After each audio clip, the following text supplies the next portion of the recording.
Exatamente, Trindade, foi confirmada no dia de ontem pela Politec. Muito bom dia a você, a nossa equipe e a todos que nos acompanham nesse momento.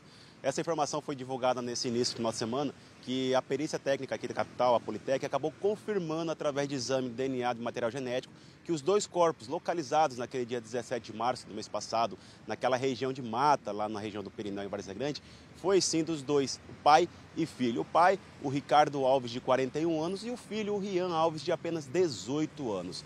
No final de semana também, Trindade, eu conversei com a mãe, né, e a avó do Rian. Ela agradeceu exatamente todo o empenho, toda a forma como nós conduzimos esse caso.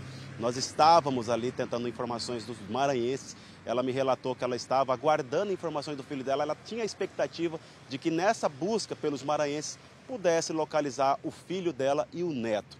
E assim foi feito. A equipe conseguiu, através desse exame de DNA, que a própria mãe do Ricardo e a avó paterna aí do Rian esteve aqui em Cuiabá no último mês de janeiro para buscar informações, e também ela deixou coletado aqui na Politec um material genético que fez esse confronto com os restos mortais naquele dia 17, localizado e enterrado em Várzea Grande. E com essas informações, lógico, agora o caso foi, vamos dizer, parcialmente elucidado, até porque a localização dos corpos é uma parte dessa investigação. O que vai acontecer agora é a investigação dos autores desse crime. É saber a motivação, quem são as pessoas. O fato inicial se deu quando o filho, o Rian, de 18 anos, ele sai da capital do Amazonas, de Manaus, e vem até Várzea Grande para visitar o pai.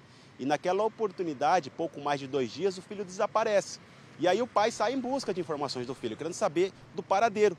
E o que levantamos de informações foi de que o pai também foi raptado e executado e enterrado numa distância de mais de 3 metros do filho. E isso se deu exatamente pela informação que o pai queria. E nós sabemos que essas informações que o pai estava tentando buscar, ela foi crucial para que ele pudesse ter sido decretado. A morte do filho ainda não se tem informações. O que leva a alguns detalhes é de que o filho tinha uma dependência por droga e ele, na região do bairro, tentou ali adquirir essa droga.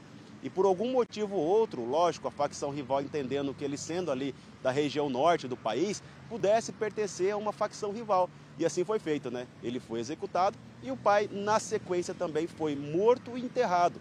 Naquela cova que nós mostramos, onde foi ali tirado os restos mortais do pai, nós mostramos aquela bota ali que ele utilizava para o trabalho, que ele trabalhava no frigorífico, roupas, vestimentas, mochilas, o que a própria mãe dele, a avó do jovem, acabou me confidenciando no último dia 24 do mês passado, que sim, aqueles pertences eram sim do filho dela. Ela reconheceu, não só do filho, como também do neto. Tanto é que ela relatou que o neto veio para Mato Grosso e ela foi até com ele em um mercado em Manaus, comprou ali alguns produtos e ele trouxe de viagem. E uma dessas sacolas também foi o que ela acabou reconhecendo dentro dessa cova, que infelizmente o neto e o pai foram mortos, executados. Trindade, agora cabe, lógico, a Polícia Judiciária Civil, através da DHPP, tentar identificar os autores, a motivação e prender essas pessoas responsáveis por esse crime bárbaro que aconteceu em Várzea Grande. Eu volto com você no estúdio, Trindade. Arthur, 10 horas e 46 minutos agora. No dia que os corpos foram localizados, algumas coisas chamaram a sua atenção e você já levantou essa possibilidade lá nesse cemitério clandestino. O que você visualizou ali no dia, Arthur, que já chamou a sua atenção?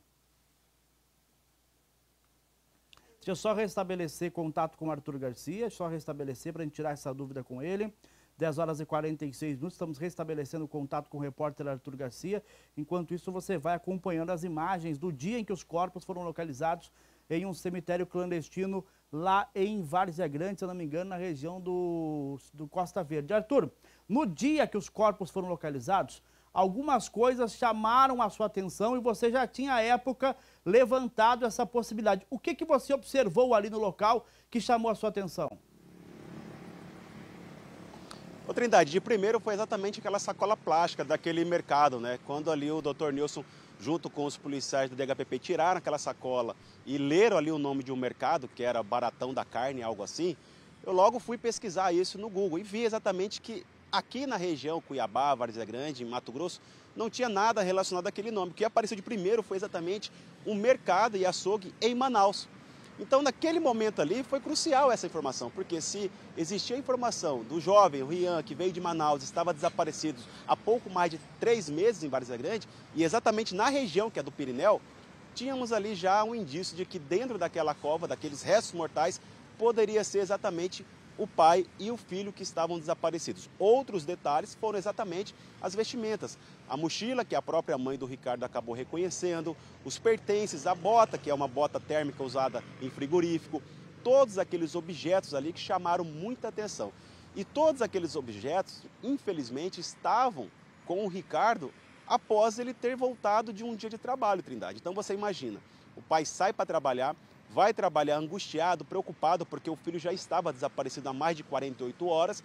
Quando ele retorna no período noturno para sua residência, ele tenta buscar informações, só que nesse momento, infelizmente, ele foi surpreendido por estes criminosos, que da forma como ele estava, com a mochila, com os pertences, objetos, com a marmita da refeição, que foi encontrada dentro da cova também já vazia, porque ele tinha já cumprido um turno de expediente de trabalho, e exatamente daquela mesma forma ele foi levado àquela mata que vocês estão observando, ali foi sentenciado, julgado, morto, assassinado e enterrado exatamente naquela cova. Outros detalhes que a gente possa entender desse caso, né, Trindade? A cova, ela era funda.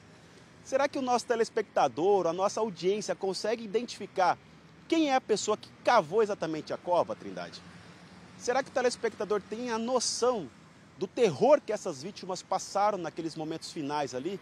Porque eles foram obrigados a fazer a própria cova, entregaram para ele ali as ferramentas para eles cavarem e serem sepultados. Então você imagina a forma cruel, covarde como aconteceu tudo isso. Infelizmente, é esse mundo do crime que acaba matando criminosos e inocentes. Infelizmente, mais um fato, Trindade, que acontece aqui no nosso estado, e eu quero mais uma vez ressaltar a segurança pública do estado de Mato Grosso, que alguém possa exatamente ir naquele local e fazer uma operação para identificar o que é que tem mais ali, Trindade. Nós localizamos em menos de 40 dias, menos de um mês, na verdade, foram 2 semanas, 4 corpos naquele local. E nós sabemos que tem muito mais ali, Trindade. Não são só apenas 4 vítimas ali dentro. Tem muito mais. O que precisa agora é interesse, é vontade da força da segurança pública de ir lá interditar e buscar informações, saber quem são essas pessoas que estão enterradas naquele local. Aliás, Arthur, quando você foi a essa região de mata em Várzea Grande, a denúncia que chegou para você era de outros corpos, né? Seriam os corpos dos maranhenses que estariam enterrados nesta região do Costa Verde, e aí você acabou localizando, junto com o apoio da Guarda Municipal, os corpos de pai e filho, mas todos teriam sido vítimas de um mesmo grupo, né, Arthur? Exatamente, provavelmente, Trindade, até porque se essa facção ela é tão organizada, ali deve ser um local compartilhado para esse tipo de crime, porque quando nós localizamos há uma semana antes do caso do pai e filho aqueles 2 corpos, o segundo corpo localizado se trata do Diego, que é o que estava desaparecido também, um dos maranhenses. Por que eu falo que se trata? Porque a própria esposa reconheceu as vestimentas, assim como foi o caso do Ricardo e do Rian, que a mãe e a avó reconheceu as roupas e os objetos. Nesse caso do Diego também foi a mesma coisa. O que está demorando apenas é a confirmação desse exame genético. Mas esse corpo, primeiro, foi dos maranhenses. Agora o outro ainda não saiu lá, o resultado do DNA. Agora, quantos outros corpos devem ter ali? Se ali confirmado o corpo do Diego localizado naquela primeira situação, outros também possam estar naquela área, Trindade, porque é uma área gigantesca. Nós ficamos em menos de 5% da área total que é aquele espaço.